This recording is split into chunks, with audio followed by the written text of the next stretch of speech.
If you remember, we divided the book into sections, and we're into the section entitled The Islamic Etiquettes for Dealing with Others. The Islamic Etiquettes for Dealing with Others. And this section, what it does is it clarifies that part of having good character is treating people how they ought to be treated. Part of having good character is treating people like they ought to be treated. And that from the essential morals and manners that a Muslim should embody is knowing the rights and status that Islam has given to people,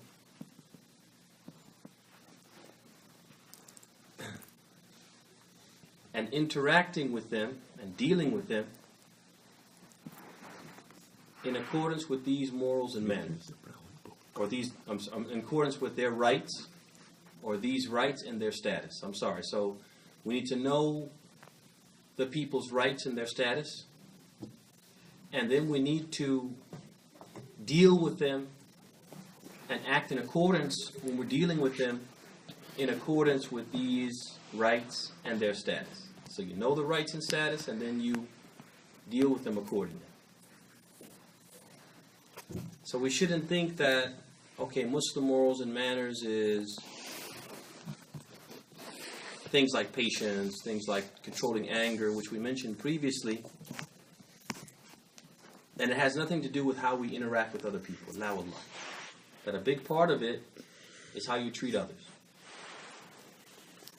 So, for example, a wife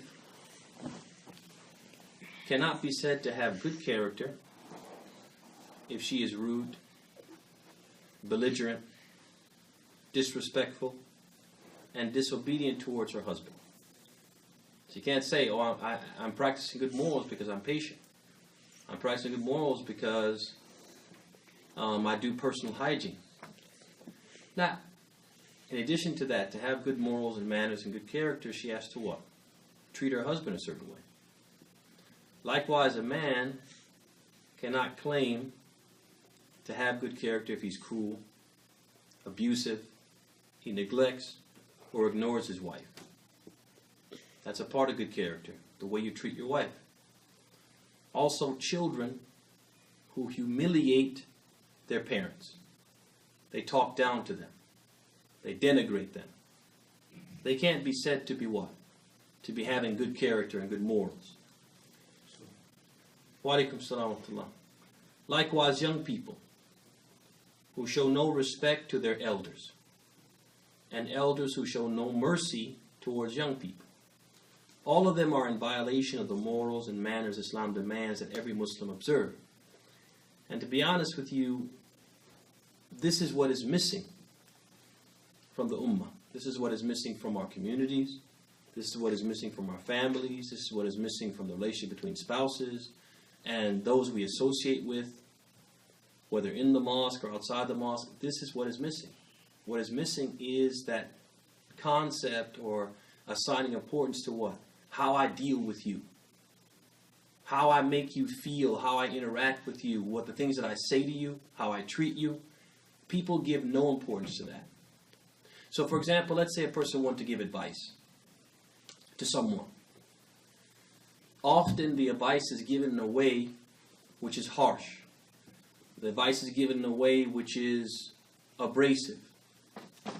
And an approach or a style which is a turn-off. And yes, giving advice is from the deen. And people think, well, this is from the deen. I'm doing something from the deen. This is a good thing. Yeah. But what they forget is that component, that ingredient, that important aspect of what? Of doing it with good character. Doing it with gentleness. Doing it with, in a way which is more palatable. The same thing is true when we talk to people. When we discuss with people. When we debate with people. So you can exchange ideas, you can exchange views about something. Nothing wrong with that in Islam. But the way people do it. They intended to what? Shout. They intend to what? They have a tendency to insult the other person and belittle them in order to what? To win the argument. So again, this is what is missing. This is what is missing from the community. This is what is missing from families. The way children treat their parents, parents treat each other. This is where the problem comes in. Children treat their parents, etc. So what we're going to talk about is a number of interactions that Islam has basically regulated and assigned a great deal of importance to. And has kind of given us guidance as to how we should conduct ourselves in these relationships.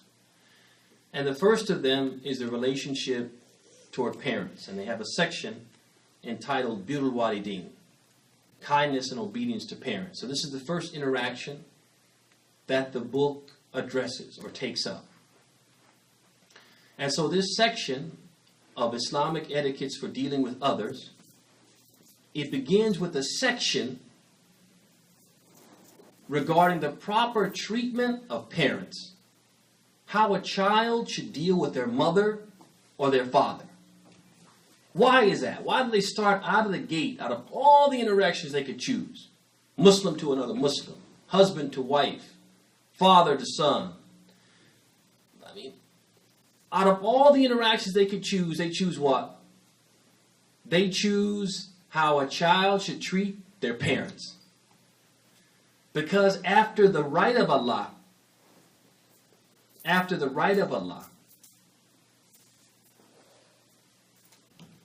out of all the created beings and people with whom we interact with, no one has more rights or higher status than one's parents. That's why they start with this. Because nobody has more rights over you than your parents. After ordering his creatures, the compilers, they begin by saying this. After ordering his creatures to worship him without any partners, Allah ordered them to be kind to their parents and obey them. And the compilers, they then cite the verse which is called Ayat al-Huquq al-Ashara, the verse of 10 rights, or the verse of the 10 rights. And that verse, it says, وَعْبُدُ اللَّهَ وَلَا تُشْرِكُوا بِهِ شَيْئًا وَبِالْوَالِدَيْنِ إِحْسَانًا. Then it mentions other rights. It says, worship Allah and associate no partners with Him.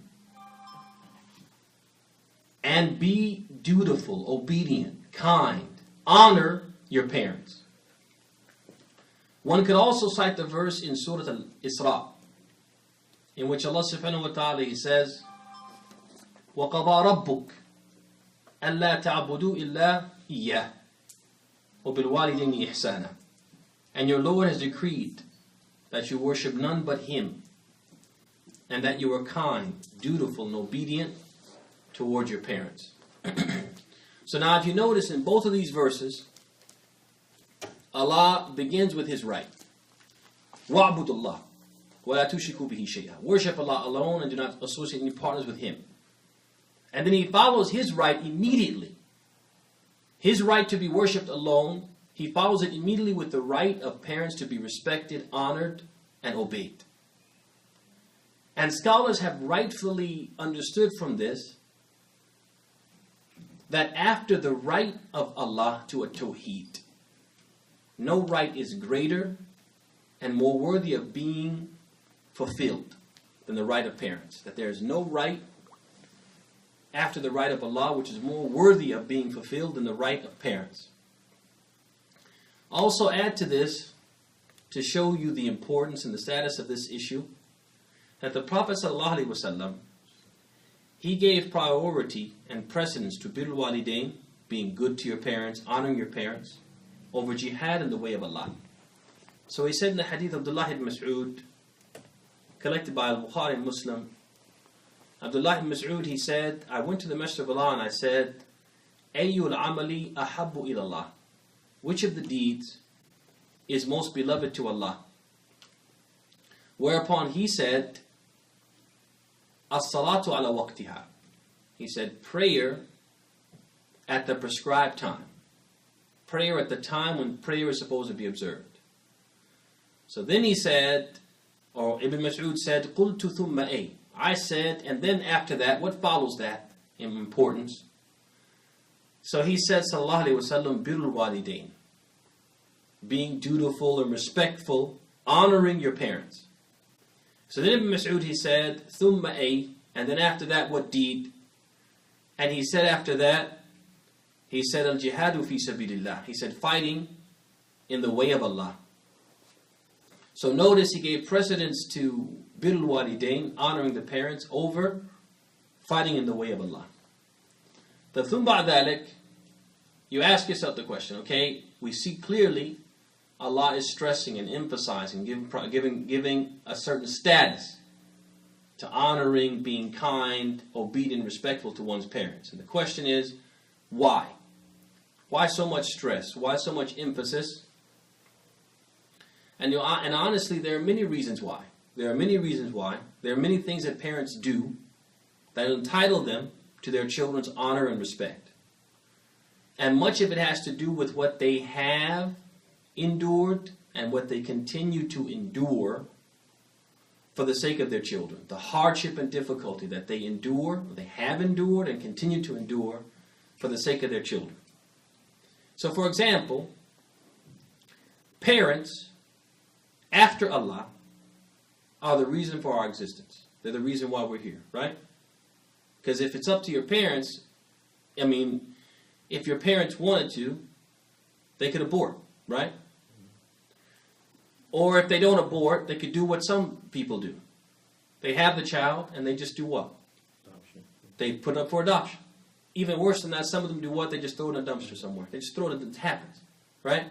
But these parents what? Chose to bring you into the world and chose to do what? To raise you. Okay? So they're a big reason why you are in existence.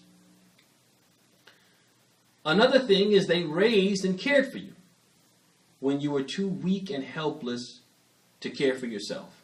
And this is critical. That when you couldn't bathe yourself, you couldn't clean yourself, you couldn't do any of those things, they what? They did all of those things. You couldn't feed yourself. You couldn't even burp for yourself. They did all those things for you, right? Another reason is that they suffered so that you could relax and find comfort. They suffered so that you could relax and find comfort. They spent sleepless nights so that you could rest easy. That basically they stay awake doing different things so that you can what? Rest easy, sleep at night. So for example, you have a child who has a cough in the winter, in the cold months. So they will give the child medicine, treat the child with like Vicks Vapor Rub, put on one of those vaporizers that gives off, they put humidity in the air so it's easy for the child to breathe. And they're there patting and monitoring everything just so the child can do what? Get a good night's sleep. And they'll spend the whole night doing that, awake, so that the child can do what? Sleep. Another thing, our mothers, they do what? They carry us for 9 months. And it's not an easy thing for a woman to carry a child, but they do it. And the father, he goes out and works hard to provide food, clothing, shelter, the basic needs. He does those things, right? And both parents, they strive to do what? To give guidance, to protect, and to, prevent harm from coming to the child. And if harm does come to the child is somehow hurt, then that hurts what? It hurts them. And they are more injured by the harm that comes to the child themselves. So these are some of the reasons that parents have such a tremendous right over their children. And Allah has commanded children to do what? To exalt the status of and show gratitude toward their parents. So now, because of all of this, the child is supposed to do what? Reciprocate to the best of their ability by exalting the status of the parents, treating them like they're special, and being thankful, showing gratitude. Allah subhanahu wa ta'ala says in Surah Luqman, the 31st surah, verse 14 and 15, He says, ووصينا الإنسان بوالديه إحسانا حملته أمه وهنا على وهن وفصاله عامين أن اشكر لي ولوالديك وإلي المصير. He says, and we have enjoined on man regarding his parents. His mother carried him in weakness and hardship, topped with weakness and hardship. And his weaning took 2 years, that he give thanks to me, Allah, and to his parents. Unto me is the final destination. And so when Allah says, وَإِلَيَّ الْمَصِيرُ, it's as if it's like a threat almost. That look, I'm warning you. If you don't honor your parents and give thanks to them and treat them properly, don't think that you're going to what? Get away with. This is a crime that you're not going to get away with. Also, Allah subhanahu wa ta'ala says in Surah Al-Isra, He advises children to do what? To make dua for their parents, to pray for them. So He says, وَقُلْ رَبِّ ارْحَمْهُمَا كَمَا رَبَّيَانِي صَغِيرًا. And say, O my Lord, have mercy upon them as they raised me when I was little. So another way that they're supposed to what? Show their respect and honor for the parents is to what? To pray for the parents. Okay? And now you have to pay attention to a couple things. I want to make a couple notes here. One is that this applies regardless of the age of the child. Doesn't matter how old the child is. Child could be 60, 70, 80 years old. And their mother or father is still alive. They still have to do what? Honor them, respect them, make dua for them, and so on and so forth. And if you look at the hadith of Abu Hurairah, he said a man came, a grown man came to the Prophet and he said, who has the most right to my good companionship? And the Prophet told that man, your mother. Didn't tell him your wife, didn't tell him your sister, didn't tell him your best friend. He told him what? Your mother, a grown man. It doesn't matter how old you are, you're still your mother's child, as they say, right? And so you still have to what? Honor her and respect her and obey her. You go to your mother's house and you're a man with your own household, maybe with your own grandchildren. And your mother says, take out the trash. Right? You can't say, I'm a grown man, I have my own children. I'm going to tell you, no, you got to get up and take out that trash. If you're 60, 70, 80 years old, you got to do that. It also applies whether the parents are good parents or bad parents. Because what some children will do is to say, well, I'm not going to listen, I'm not going to mind because my mom's like this or my dad's like that. So they basically use what they consider to be the bad behavior of the parents as a justification to what? Not to obey them. The parents could be not only bad, but they might be what? Non-Muslims. They might not even be Muslim. You still have to what? Honor them, respect them, and obey them as long as they don't what? Command you to disobey Allah. Right? Even if you have parents who are always calling you to church, come to church and leave that cult religion, and they're saying all kind of negative things about Islam. You don't obey them in that, but you do what? You honor and respect them.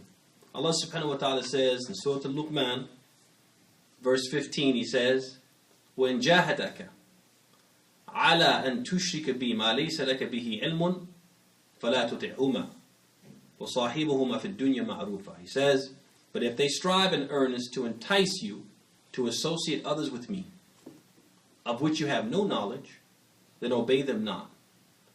But behave with them in the world kindly. Treat them well. Respect them, but don't obey them in what? When they're calling you or inviting you to do wrong. طيب. ثم بعد ذلك, we have the hadith, or in addition to this, another example of this, or something that confirms this, is that Al-Bukhari and Muslim, they collect the hadith on authority of Asma bint Abi Bakr. That she said, my mother came to visit me while she was still a polytheist. So I sought the verdict of the Messenger of Allah, sallallahu alaihi wasallam. So her mother came from Mecca, wanted to visit her in Medina, and the mother was what? A mushrika. She was a polytheist. And so she didn't know what to do. She was like torn between what? The feelings that a Muslim naturally has towards an idolater, and the obligation Islam gives to what? To maintain the ties of kinship and to respect and honor the parents. So she's kind of torn. What should I do? She says, I go to the Prophet. She says, فَاسْتَفْتَيْتُ رَسُولَ اللَّهِ صَلَّى اللَّهُ عَلَيْهِ وسلم. So I went to the Messenger of Allah to ask him what to do. Ask him for his verdict. What should I do? So she said, قَدِمَتْ عَلَيَّ أُمِّي. My mother came. My mother has come from Mecca.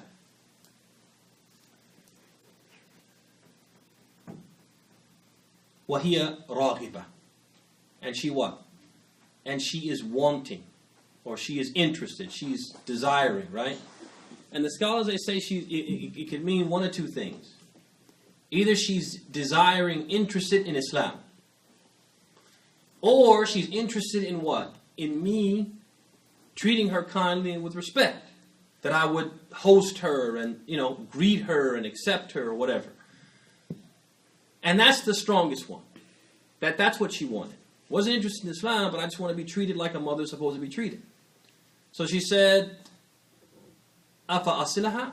Should I, keep the ties of kinship with her? Should I welcome her? Should I host her? All that? And she's a mushrik, ya Rasulullah, mushrika. So the Prophet said, Naam, sili ummaki. He said, yeah, host her, treat her kindly, obey her, honor her, all those things. So this is a what? A parent who we could say falls in that bad category, right? Okay? Doing one of the worst things a person could do. Associate partners with Allah. And the Prophet said, do what? Treat her kindly, keep your ties of kinship, etc. So what about a parent who does what? Something less than that. Okay? And this is something that we as children, whether we're old or young, have to realize that parents might not give us everything we ask for. Okay? They might not take us every place we want to go. They might not agree with us or whatever, side with us, whatever. And we consider them to be what? Bad parents. But even if they're bad parents, we have to do what? Dutiful. Exactly, to respect them and honor them and obey them and treat them well, right? We have to do that. طيب, ثم بعد ذلك, it's important, so we start talking about what? Respecting the parents, honoring the parents, but these are general terms. When we come to practicals, people say, okay, well, what are the rights of parents? How do we practically do that? So we want to touch on that. So what are the rights of parents? In order for us to actually observe these rights, we need to know what they are. So I'll give you some of them. And from this list, you can do what? You can gather what falls into which category. The category of what? Honoring parents, and the category of what? Dishonoring them. So the first one is we should honor them through kindness in words and deeds. Kindness in words and deeds. With our material wealth and physical persons. So for example, if a child had wealth and their parent was in need, they would give them what? Money. Okay? Child would do what? Take their mother out to dinner, for example. Okay? Buy their mother a gift with their what? Material wealth. And that would be an act of kindness. But also sometimes it doesn't have to be something that you buy, something you spend money on. But just what? Our behavior. Right? Our behavior. You say nice things to your mother. Right? You choose, let's say you wanted to basically advise your mom. Okay? Not to do something. When you would say it what? In the nicest way. You would choose the nicest words. And that would be an act of what? Honoring